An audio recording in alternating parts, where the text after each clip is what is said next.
श्राद्ध पक्ष में अपने पितरों का श्राद्ध करना, उनके प्रति श्रद्धा अर्पित करना, इससे क्या होता है? जैसे कई बार कहा जाता है आपको पितृदोष है। पितृदोष का मतलब क्या होता है? पितृ नाराज हो गए आपके? नहीं। पितृदोष का कारण ये होता है कि, बहुत ध्यान से सुनिएगा, हमारे परिवार के पूर्वज जब प्रस्थान कर जाते हैं, तो प्रस्थान करने के बाद जब ठाकुर जी के सन्मुख वे पहुंचते हैं, तो ठाकुर जी उनको अपने निजलोक में निवास दे देते हैं। तब ठाकुर जी से हमारे ही वे जन जाकर के प्रार्थना करते हैं, मैं सराफ परिवार से आया हूँ, या मैं उपाध्याय परिवार से आया हूँ, हे नाथ, मेरे बच्चे, मेरी बहुएं, मेरे बालक, ये सब लोग मेरे से बहुत प्रेम करते थे, बहुत स्नेह करते थे। अब तो मेरा संबंध इनसे टूट चुका है, पर फिर भी नाथ मैं बस इतनी कृपा आपसे चाहता हूं कि इस परिवार पर कृपा बनाए रखना। हमारे पितृ जाकर के ठाकुर जी से हमारी प्रार्थना करते हैं कि आप इन पर कृपा बनाए रखना ठाकुर जी।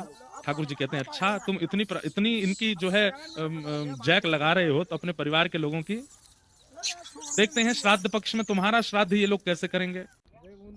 तो जब उसकी श्राद्ध तिथि आती है हमारे पितृ की, और उस दिन जब परिवारी जन कुछ भी विशेष नहीं करते और बिल्कुल अश्रद्धा पूर्वक करते हैं, तब ठाकुर जी मंद मंद मुस्का करके व्यंग कसते हैं, देखो तुम्हारे परिवार के लोग क्या कर रहे हैं, कुछ भी नहीं, श्राद्ध के नाम पर केवल खाना पूर्ति जैसी कर रहे हैं, और तुम इन्हीं की हमसे प्रार्थना कर रहे थे कि इन पर कृपा बनाए रखना, इन पर अच्छे रखना, इनको भला रखना। तब हमारे पितृ नाराज नहीं होते, दुखी हो जाते हैं। वे कहते हैं, ठाकुर जी अब तो हमें लगता है कि स्वार्थी थे ये लोग, इनके पास हम रहे, जब तक हम थे तब तक इनका काम था, अब हम आ गए तो अब इनको कोई श्राद्ध का इनके मन में भाव नहीं है, अब हमारा भी इनके प्रति कोई भाव नहीं है, आपको इनके कर्मानुसार जो गति देनी हो वो दीजिएगा, हमारा इसमें कोई योगदान नहीं। सीधी बात।